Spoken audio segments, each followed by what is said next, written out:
Hello everyone, আসসালামু আলাইকুম। Welcome back to my channel Ishra Jahan blogs. আশা করি আপনারা সবাই ভালো আছেন। আমরাও আলহামদুলিল্লাহ ভালো আছি। দেশ এবং প্রবাস থেকে এই মুহূর্তে ভিডিওটি দেখছেন। আশা রাখি আমার আজকের ব্লগ ভিডিওটি অনেক বেশি এনজয় করবেন। আজকের ব্লগ ভিডিওটি আমি মূলত শুরু করছি বিকাল 3:30 থেকে।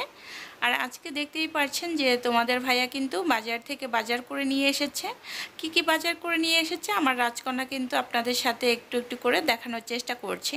কলা নিয়ে এসেছে, এদিকে ধনেপাতা নিয়ে এসেছে, করল্লা নিয়ে এসেছে, নতুন যে রসুনগুলো আছে সেই রসুনগুলো নিয়ে এসেছে, কলিজা নিয়ে এসেছে, আর সেই সাথে একটা মুরগি নিয়ে এসেছে। তো আমার রাজকন্যা কিন্তু মুরগিটা দেখে বেশ খুশি হয়ে গেছে যে সে মুরগি খেতে পারবে। কলিজার প্রতি তার একটা খুব মোহ নেই, কিন্তু মুরগির প্রতি অনেক বেশি মোহ রয়েছে। ছোট বাচ্চা যাদের ঘরে বাচ্চা রয়েছে তারা মানে চিকেন খেতে কিন্তু বেশ পছন্দ করে আমার মনে হয়। তো আমার রাজকন্যা কিন্তু এই যে ভিডিও করতে বেশ পছন্দ করে, সে সব কিছু দেখাইতে তার ভালো লাগে। আমি বলতেছিলাম যে আমি দেখাই, তো সে বলতেছে যে না আমি দেখাচ্ছি। এখন কিন্তু আমি এই যে মুরগিগুলো কেটে নিব, তো ভাবলাম যে ঘরের অন্যান্য যে কাজগুলো আছে সেই কাজগুলো সেরে তারপরে আমি মুরগি কাটবো।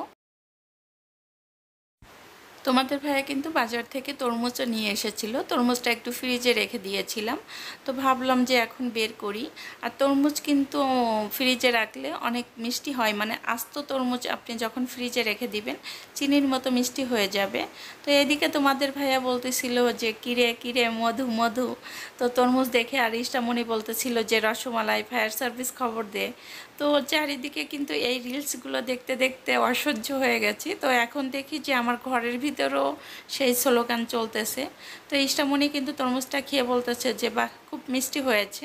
তো এইদিকে তোমাদের ভাইয়া কিন্তু আমাকে একটু ঘরের কাজে হেল্প করবে, যেহেতু রমজান মাস। যে পুরুষ তার শখের নারীকে অনেক বেশি ভালোবাসে সেই পুরুষ কিন্তু ঘরের টুকিটাকি যে কাজগুলো আছে সেই কাজগুলো তার ওয়াইফকে করে দিতে অনেক বেশি পছন্দ করে। যেহেতু তার ওয়াইফ তার মানে অর্ধেক শরীরের অংশ, সেই মানুষটা কষ্ট করবে আর সে চেয়ে চেয়ে থাকবে এটা কিন্তু না। তো তোমাদের ভাইয়া কিন্তু ঘরের যতগুলো কাজ আছে মানে কম বেশি সব কাজ কিন্তু আমাকে হেল্প করে। এটা আমার কাছে মনে হয় যে পরম পাওয়া। তো বাংলাদেশে দেখা গেছে গ্রাম অঞ্চল বা শহর অনেকে যাদের ভিতরে ভ্রান্ত ধারণা রয়েছে যে পুরুষরা শুধু বাহিরের কাজ করবে, ঘরের কাজ করতে পারবে না, তারা কিন্তু অনেক বেশি পিছিয়ে আছে। কারণ বাহিরের দেশে অর্থাৎ বিদেশে সবার কাজকে কিন্তু সমানভাবে অধিকার দেওয়া হয়েছে, সব কাজগুলো কিন্তু সমান, কোনো কাজই ছোট না। তো এইদিকে তোমাদের ইষ্টামণি বলতেছিল যে বাদাম খাবে, তো তোমাদের ভাইয়া কিন্তু ইষ্টামণিকে যে বাদাম দিয়ে দিচ্ছে। আর এখন কিন্তু এই যে চিড়েগুলো ভিজানো হবে। তো আমাদের প্রতিটা রমজান মাসে কিন্তু চিড়ে খাওয়া হচ্ছে। আজকে সারাটা দিন কিন্তু আকাশ মেঘাচ্ছন্ন ছিল, আর বাহিরে কিন্তু বৃষ্টিও হয়েছিল হালকা পাতলা নাকি। তোমাদের ভাইয়া বলল সে নাকি বাজারে গিয়ে একটু দাঁড়িয়েছিল, দেখলো যে বৃষ্টি হয়েছে, তারপরে সে বাসায় এসেছে। ওইভাবে ভারী বৃষ্টি হয়নি, হালকা যে বৃষ্টি আছে সেই বৃষ্টি হয়েছে। আর বৃষ্টি দেখে তো ইষ্টামণি নাচানাচি শুরু করতেছিল যে আমি বৃষ্টিতে গোসল করব।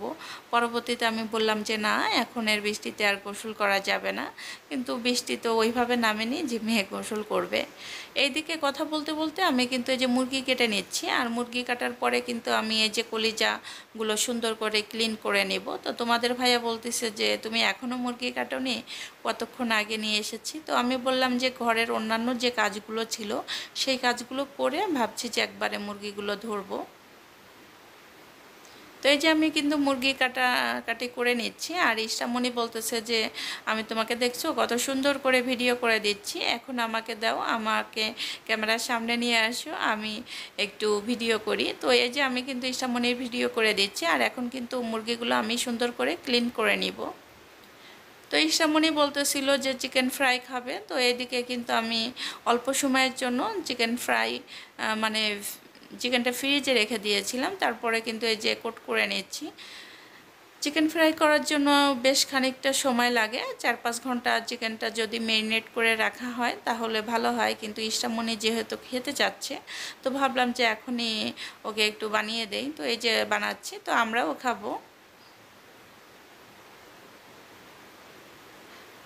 আজকে চুলাতে কিন্তু গ্যাসের পরিমাণ এত কম যে আমি আজকে এমনিতেই লেট করে এসেছি, আর তার উপরে আবার গ্যাস নেই।